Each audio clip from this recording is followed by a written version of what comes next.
Let's go! It's that time again.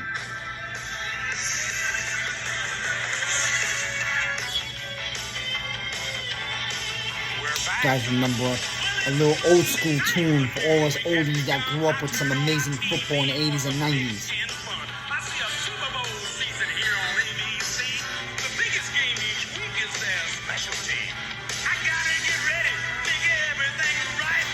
It's week 10 in the NFL, where they play for pain. Are you ready?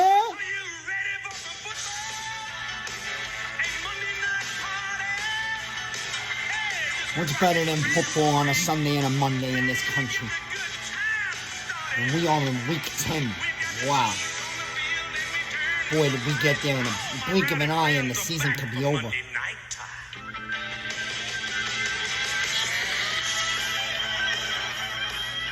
Hey.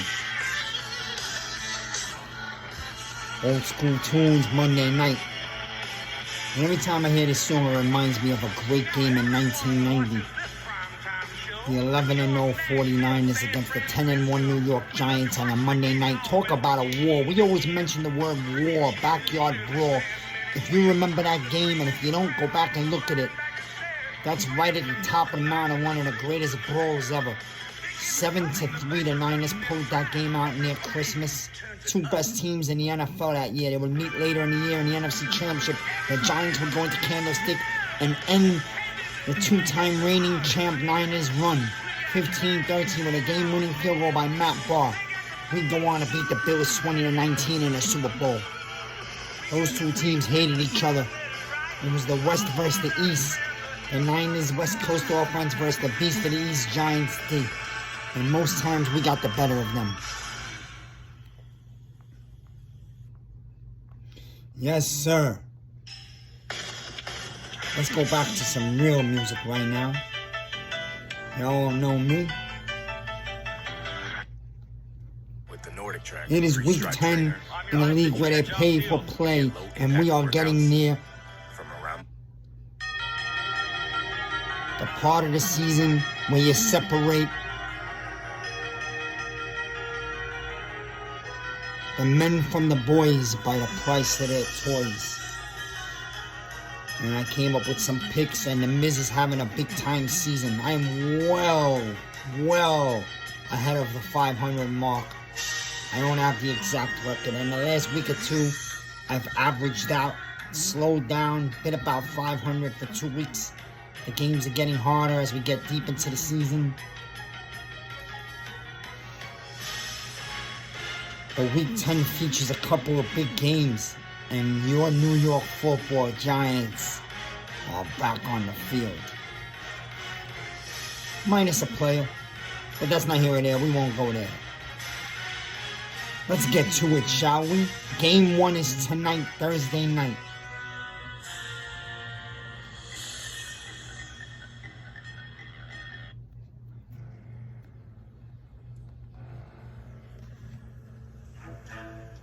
Thursday night, the Atlanta Falcons will play the Carolina Panthers. The Atlanta Falcons are having themselves a surprising season. They're battling Tampa for the division. Carolina, unfortunately, is having a down year. They fired their coach. They're a mess. And and I've always told you, when you have 4 quarterbacks, you don't have a quarterback. And that's the Carolina Panthers in a nutshell. The Atlanta Falcons are minus 2.5 tonight, and this is a simple take. The Atlanta Falcons are fighting for something. Carolina Panthers are not. The Atlanta Falcons are minus 2.5. Take the Atlanta Falcons to cover the 2.5. Falcons win this game. Next game. Games I usually don't like to touch. A Sunday morning game. You wake up to the sun. For those of you who go out for a jog or a workout, this game will be played in Germany. The Tampa Bay Bucks and the Seattle Seahawks. Actually a good game. We all know Seattle's having a sort of Cinderella season, if you will. Pete Carroll's up there for Coach of the Year. Geno Smith is playing some out-of-his-mind quarterback football. The Seattle Seahawks are out there to show the country.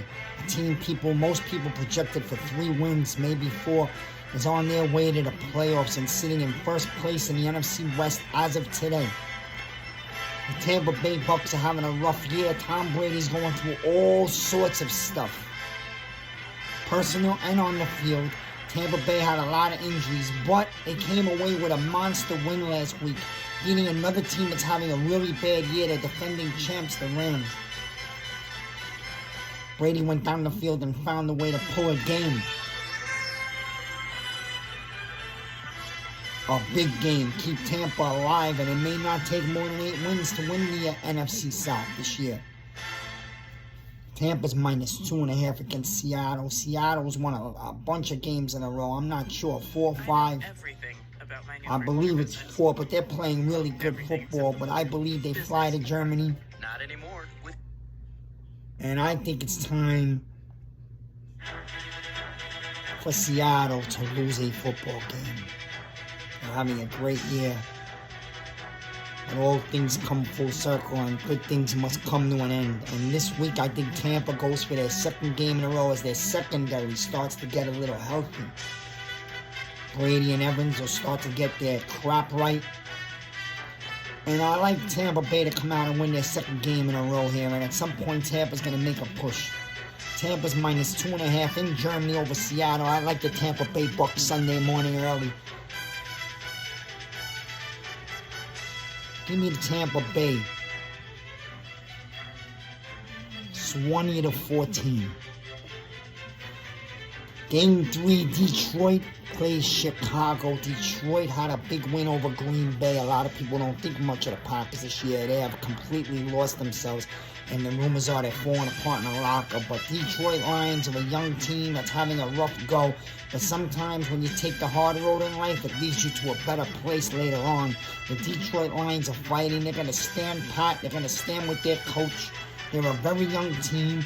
The Lions are +3 in Chicago. Fields has gotten it together ever since that New England blowout where the Bears employed the RPO into their offense for Fields and allowed him to run the offense that we all see he can run at a higher level.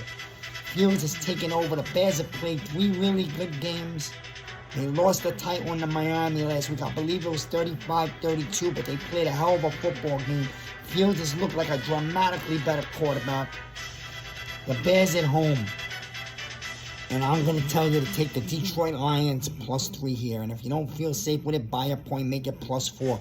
Detroit +3. I could see the Lions win this game outright. And that's because the entire country is bought into the Chicago Bears at home, right? The Bears are now making believers out of themselves, and a lot of fans across the country believe the Bears have turned some type of a corner. And I find that a dangerous game. And the Bears still have issues with their O-line. And I think the Detroit Lions going to Chicago +3 is safe. I think the Lions win the game outright. Game 4.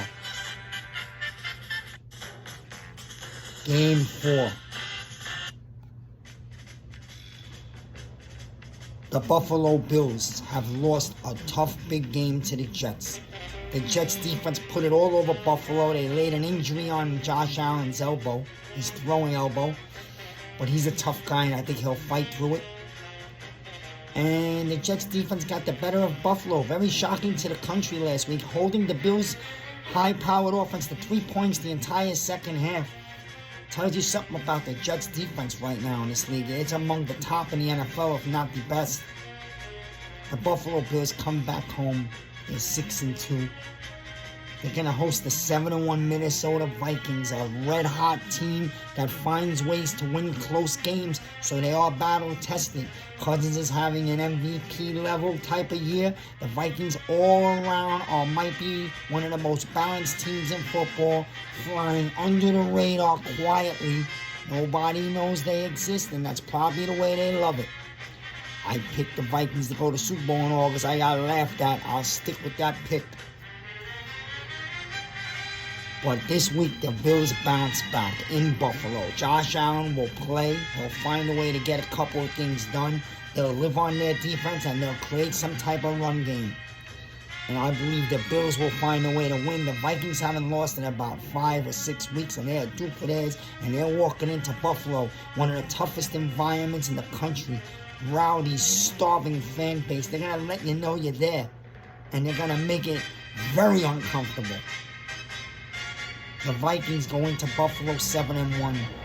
And I believe the Bills bounce back from their hard loss last week and win this game. And I take the Bills 24-20. The Buffalo Bills are -3.5. Take the Bills. Take the half, buy it down to -3. Take the Buffalo Bills -3. The Bills win this game. They go to 7-2. The Vikings go to 7-2. On to the next game, and it's a big one this week for the NFC East.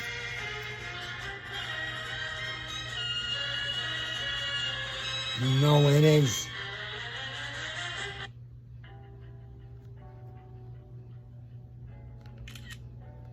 The Dallas Cowboys are going to Lambeau, and the Packers haven't won a game in 6 weeks.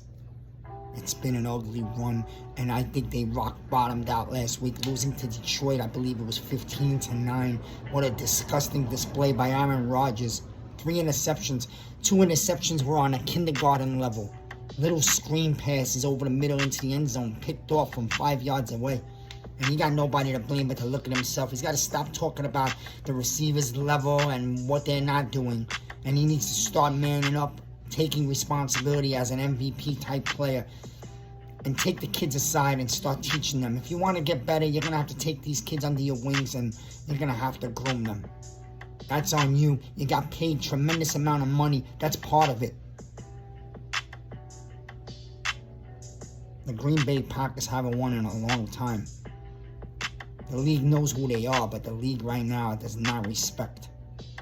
And the Dallas Cowboys are coming in a strong team, one of the best defenses and most physical defenses in football, led by that animal Micah Parsons and Lawrence.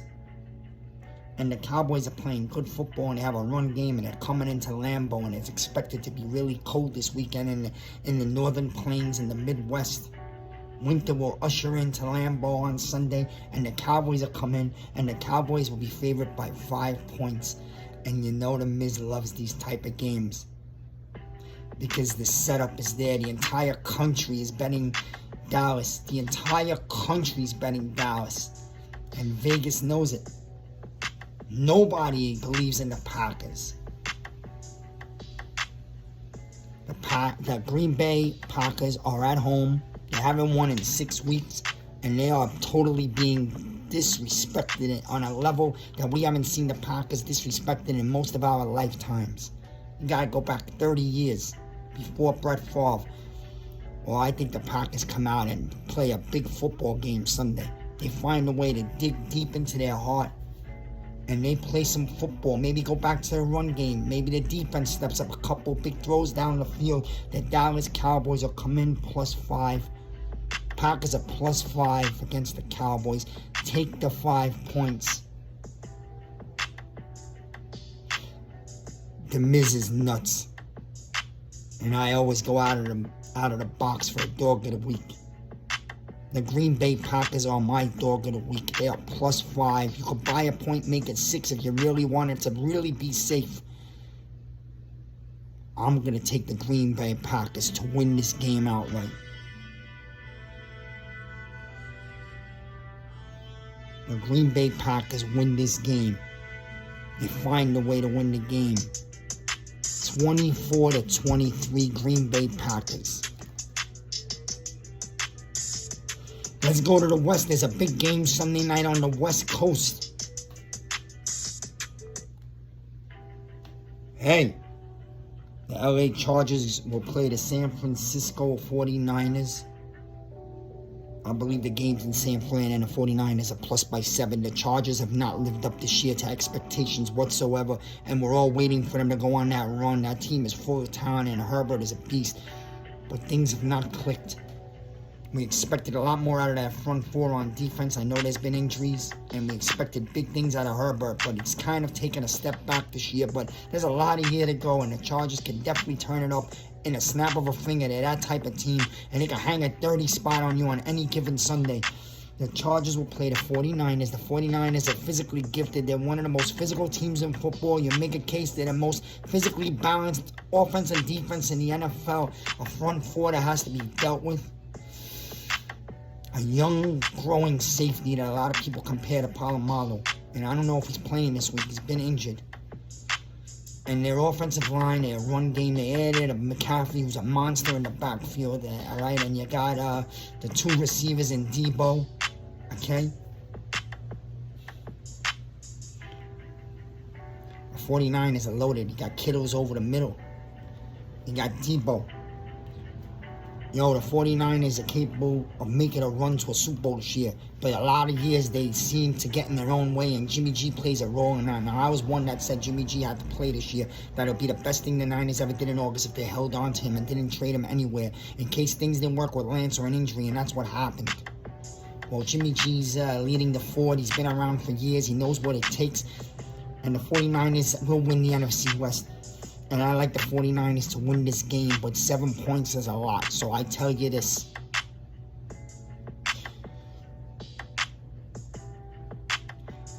You buy as many points as you can with the Chargers. If you can get the Chargers to plus 8.5 or plus 9, you take that.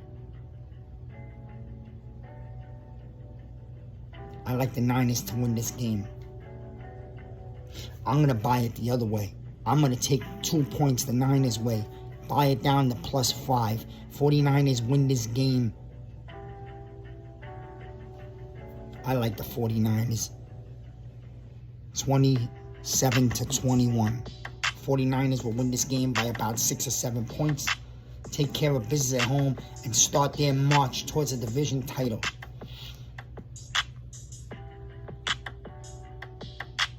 And the final game of the day. Hi, we're All Modern. Simply put, we sell modern furniture and decor. Yours and ours. The New York Football Giants are back from their bye.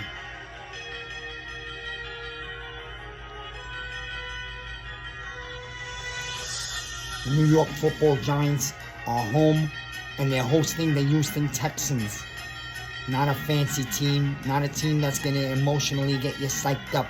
But in a year where the Giants are 6-2, and they're defying odds, and they keep marching along against the public opinion across the nation, and I think they use it as fuel. The New York Giants have come home and host the Texans, who just gave the Eagles a tough game last Thursday, so 10 days off for them rested. They got a very powerful physical running back, and they're playing some good defense. They just don't seem to be able to put it together for 4 quarters, which is the sign of most bad teams. The Giants lost a key player this week, McKinney, who broke his hand, and one of those mobile accidents is on his vacation. I can't fault the kid for going out and having fun on his vacation. He made a mistake. You know what? You usually learn when you're young. He's 23 years old. He's a kid. He's a leader of this team, and he's been a 100% great citizen, so I'm not going to get angry at him. I know he'll learn from this. He'll have him back. They don't want to let you know that he'll be back this year, because what the coaching does here is they hide a lot of things from the media and the public. They'll have McKinney back in about 4 to 5 weeks, I believe. We got players coming back like Rodarius. The Giants got players coming back. Corners.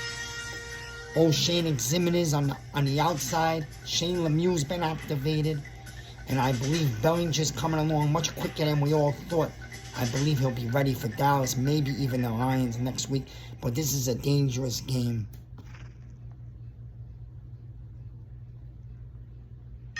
This, my friends, is what I call somewhat of a trap game. It's just that we lost to Seattle the week before the bye. So it's not really a trap game. But it's a game you got to take seriously, because that team comes in to play hard. The Giants have been off for 2 weeks. You can't lose this game with the upcoming schedule. After the Lions, the schedule gets really hard as we hit the division in full mode. And you throw in a tough Vikings game. You win this type of game, you can afford to slip a division game later. You can't lose this type of game right here. I believe the Texans are going to give the Giants a little bit of a tough first half. But when push comes to shove and we put the ball in Barkley's arms, I believe Daniel Jones and Barkley will pull us through. And I believe with the New York Giants, Kenny Golladay activated. He's excited to play. He's hyped up. He looks motivated. And I think he's got a chip on his shoulder. Yes, believe it or not, Kenny Golladay, number 19, who's been here as a shadow for a year and a half, I believe brings the spark. The receiver that we were looking for in the trading deadline that we didn't get, he might have been right inside the locker room all this time. Kenny Golladay was injured in the beginning of the year. He played hurt. He gave you hints at that, but he didn't want to use it as an excuse. And I like that about him. He's mature. He doesn't blame other things. And I believe Kenny Golladay steps up this game and gives us an old school Kenny Golladay type of day. And he raises the passing game to a degree. We know we're a running team, but I think you're going to see Kenny Golladay open the field for Robinson and Slayton. And I think Kenny Golladay is going to come up big. And I'll make a prediction right here. Kenny Golladay scores his first touchdown as a New York Football Giant this Sunday in MetLife against the Texans.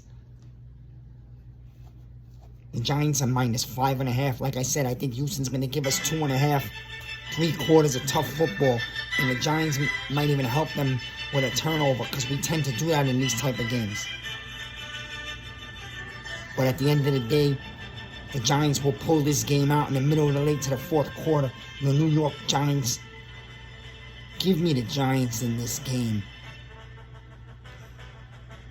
28-20, New York Football Giants by 8. They cover the -5.5. The Giants win and go to 7-2. The season's going strong. We're playing good football. We have 2 games coming up that we should win. Again, the word should is dangerous. I think we might find a rough spot in these next 2. That's the Lions. I think it's going to be harder than people think, but that's for next week. Daniel Jones is doing his thing this year.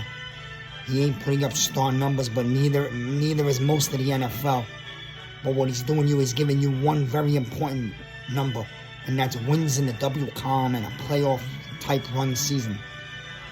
And you have to be excited about it. And if you watch his body language and the way he plays and how he's become a leader and the way he carries himself, he's stepped it up to a level that you have to be pleased with. And those who are hating for quarterbacks in the coming draft, there's nothing special coming out. And none of those quarterbacks are Daniel Jones. And I ain't got 4 years to throw away, to wait for one to emerge over the next 4 years. Stop looking in other places. Stop being a hater. Don't be a miserable, hating, self-hating fan. Enjoy what you got going on here, because the winning train is passing you by. Those fans have become accustomed to a loser the last 7 or 8 years, and they're acting like it. Get off that loser train. The Giants are 6-2, and if they win Sunday, they're 7-2. And Daniel Jones is the leader of this crew, along with Barkley. I've told you before, it's a product. The both of them together. And whether you like it or not, Daniel Jones will be here next year. This was week 10. I enjoy bringing you the picks. Hit the bell, subscribe. Show me some love. But I keep on doing this out of my love for football. Miz.